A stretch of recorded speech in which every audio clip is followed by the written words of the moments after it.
Bismillahirrahmanirrahim. Bismillahirrahmanirrahim. Chers professeurs, chers confrères, chers collègues, partenaires et amis de Shifa et toute audience, je suis Dr Alalou. Je suis très honoré d'être parmi vous virtuellement aujourd'hui en cette occasion scientifique. Je tiens à vous remercier de m'avoir invité à partager avec vous une réflexion sur l'efficience des pratiques humanistes médicales dans le sens ou bien dans le sens de s'inspirer de ces nouvelles pratiques. Dans cette présentation, j'essaie de commenter quelques points dans le but d'aller de l'avant et de partager ensemble nos expériences. Je voulais intégrer comme point important l'humanisation des soins et la raison d'être qui est le pourquoi du sujet, le choix du sujet, la pertinence du choix de ce sujet par nos collègues de Shifa et nos professeurs, le modèle et les outils de l'humanisation des soins, comment implanter les pratiques humanistes en soins médicaux, le cas de l'ostéoporose, comme des pratiques de prévention et d'éducation sanitaire, l'ostéoporose et la gestion des fractures, comment prévenir ces fractures, comment prévenir l'ostéoporose, les recommandations avec l'exercice physique adéquat, l'intérêt de l'alimentation biologique santé, la prise de vitamine D ou se procurer du soleil. Nous aussi, on nous manque de soleil ici et j'ai la nostalgie du soleil de l'Algérie aussi. Et les outils de marketing en conclusion. L'humanisation des soins est une démarche d'amélioration continue de qualité de nos interventions individuelles et collectives. Elle vise la personne dans le besoin de soins et de services. Cette personne qui est au centre de nos préoccupations.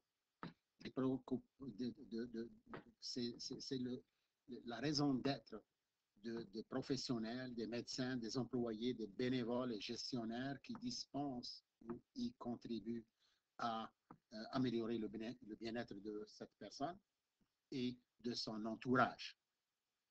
Elle suscite le respect, l'engagement, le professionnalisme et le leadership, imprégné de valeurs de respect et de dignité humaine. Quelques questions à soulever attirent l'attention des participants et que l'humanisation des soins est-elle un droit ou un privilège aux patients?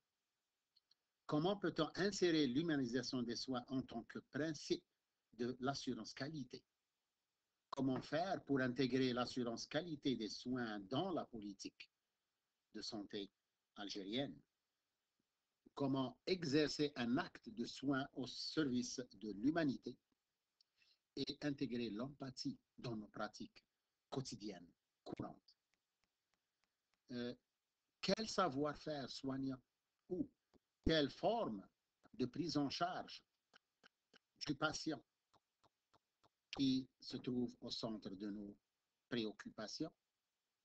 Comment constituer une organisation garante de la qualité des soins et de la sécurité sanitaire?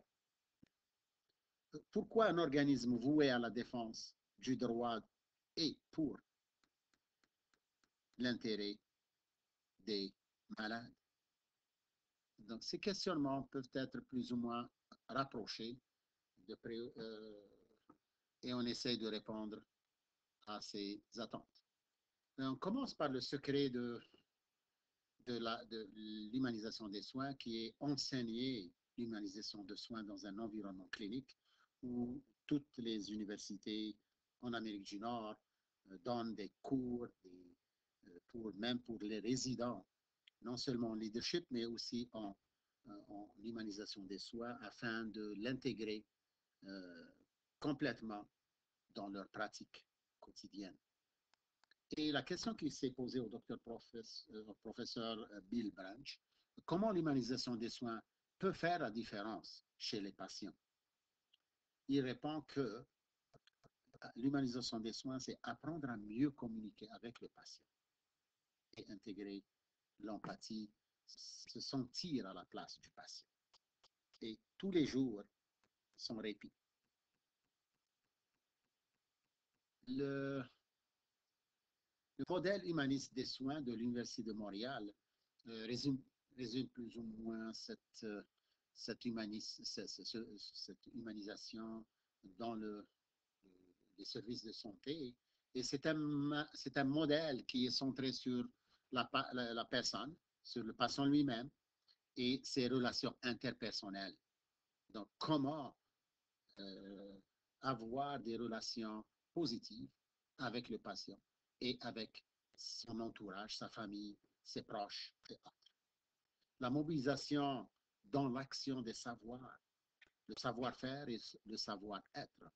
La mise en œuvre clinique de la formation, de la gestion, de la recherche. Et aussi un autre secret dans le modèle humaniste, c'est la pratique réflexive. C'est un processus de synthèse. C'est que apprendre comment faire une synthèse, comment faire une analyse de la situation et des cas, et comment intégrer et amplifier les connaissances et l'expérience acquise et la mettre en œuvre au service du patient, au service de la personne et de son entourage et de sa famille. Cela développe une compétence. Et cette compétence qui sera contextuelle et spécifique à l'environnement dynamique, délibérée, active et nécessaire pour développer cette compétence dans le sens du développement professionnel. Le caring, bien, le soin est un art et une science. Il est basé sur les croyances, les valeurs et les attitudes de compassion, d'écoute, de compréhension, de soutien, d'aide aux patients, de collaboration, de proactivité, de créativité et d'engagement imprégné de l'éthique déontologique. Quelques concepts sont importants dans ce modèle. L'image de droite qui représente la personne au cœur du système, la santé qui est l'optimisation continue du bien-être et la personne est dans son environnement matériel, social, culturel, spirituel, écologique et sociopolitique en toute sécurité. Comment le professionnel sera capable de comprendre cet environnement. Le soin qui est dans un but de partenariat avec le patient, imprégné de valeurs et d'attitudes, d'accompagnement, de relations positives avec le malade et son entourage et de sécurité pour le malade et pour les autres professionnels. Et ce qui donne que la qualité des soins s'améliore. Il doit être attentif, se procurer, être concerné, vouloir assister, aider les autres, être intéressé à connaître et à comprendre l'autre afin de mieux agir et mieux intervenir et avoir un meilleur résultat avec moins de coûts.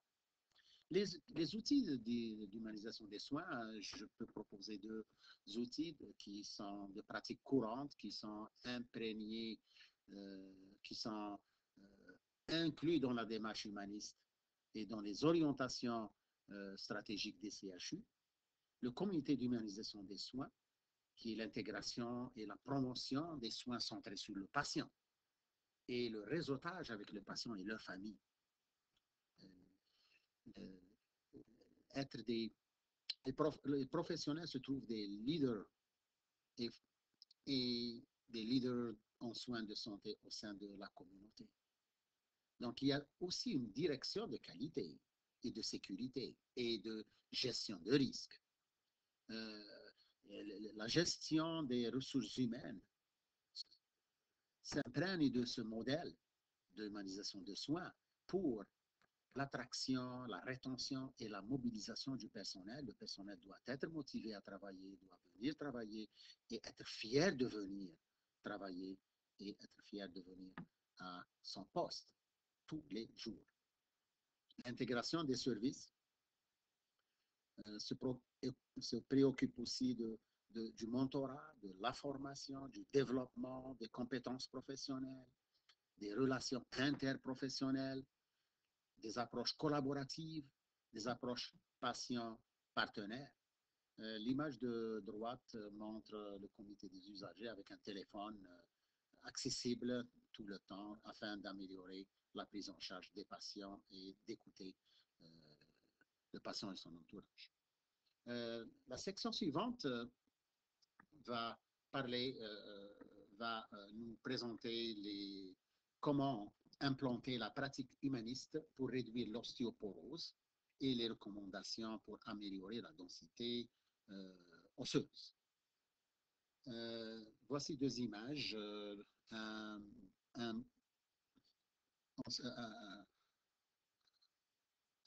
os en santé, un autre qui n'est pas en santé. Et la densité des os maintient le système musculaire parce que l'ostéoporose est la réduction de la densité des os et la densité maintient les os, la densité des os maintient le système musculaire et la stabilité et la mobilité du système musculaire et la régulation des minéraux et l'alcalinité avec le pH aussi. Tout ça dans le but de prévenir les fractures. L'ostéoporose aux États-Unis, en Amérique du Nord en général, est un problème de santé publique. 10 millions de personnes affectées, 80% sont des femmes, 2 millions de fractures par année et des coûts et des dépenses sur ces fractures s'élèvent à 17 milliards de dollars. Et ça, c'est vraiment faramineux. Et comment contrôler ces dépenses? C'est plus par la prévention. Les fractures par âge ici, donc vous pouvez voir l'évolution des fractures selon l'âge. L'ostéoporose, la gestion des fractures. S'il y a une mauvaise santé de l'os, ça coûte très cher. Donc les soins coûtent très cher pour les fractures, le soin des fractures, pour l'hospitalisation comme 500 000. Donc 1,5 million de fractures, 500 000 cas hospitalisés, 800 000 cas enregistrés comme épisode de transport aux urgences et 2 600 000 visites, consultations du docteur et 180 000 personnes sont référées vers les cliniques spécialisées d'handicap moteur pour une prise en charge à long terme. Facteurs de risque, l'âge, les antécédents de fracture ou d'ostéoporose familiale, le traitement par corticoïdes, le faible poids corporel, le tabac et l'alcool. Pourquoi perd-on la densité de l'os? Par des médicaments, traitements médicamenteux, de corticoïdes, antiépileptiques et anticoagulants, le régime alimentaire artificiel qui n'est pas organique, qui n'est pas biologique, le manque de nutriments adéquats, riches en minéraux, la baisse de l'acidité de l'estomac qui diminue l'absorption du calcium et du magnésium. Quelques traitements et recommandations pour l'ostéoporose. Il suffit aussi d'aider les patients par la prise en charge, par prendre suffisamment de calcium et de vitamine D, rester actif physiquement, réduire les risques de chute, maintenir un poids santé et pas de tabac. Les résultats de ces pratiques dans la prévention des risques des fractures est vraiment signifiante et on voit que les études ont montré des fractures vertébrales seront réduites de 40 à 70% et les fractures non vertébrales seront réduites de 12 à 36%. Exercez-vous si vous voulez garder votre os en bonne santé. Exercez-vous, exercez-vous. Et aussi, lutter contre la sédentarité de style de vie des enfants qui se mettent à l'ordinateur et à la tablette et tout ça. C'est un nouveau défi. C'est un autre facteur important qui cause la perte de la densité des os. Donc, attention, transmettez le message pour les enfants, pour les parents, afin de prévenir ce fléau. L'utilité de l'exercice physique, son but d'améliorer l'équilibre du corps et réduire le risque de chute et les glissades. Donc, l'alignement du corps aide à réduire les glissades. L'exercice de la pesée pour augmenter la densité, faire des randonnées, courir, lever de poids. La posture de l'exercice et de l'équilibre, des exercices à faire, le tai chi, le yoga, et exercez-vous. Voilà l'alignement, l'image de l'alignement et l'image des pompes pour renforcement. L'exercice physique pour le Parkinson, c'est presque similaire. En plus de ça, c'est d'apprendre des activités d'apprentissage de nouvelles choses, de lecture, d'écriture, de résolution de problèmes et employer les moyens pour se protéger contre les chutes. Nouveau défi de posture causé par les smartphones, les téléphones intelligents, et on voit de plus en plus l'ostéoporose chez les plus jeunes. De plus en plus l'âge devient jeune. Évidemment, la bonne posture peut réduire le risque de fracture par l'ostéoporose.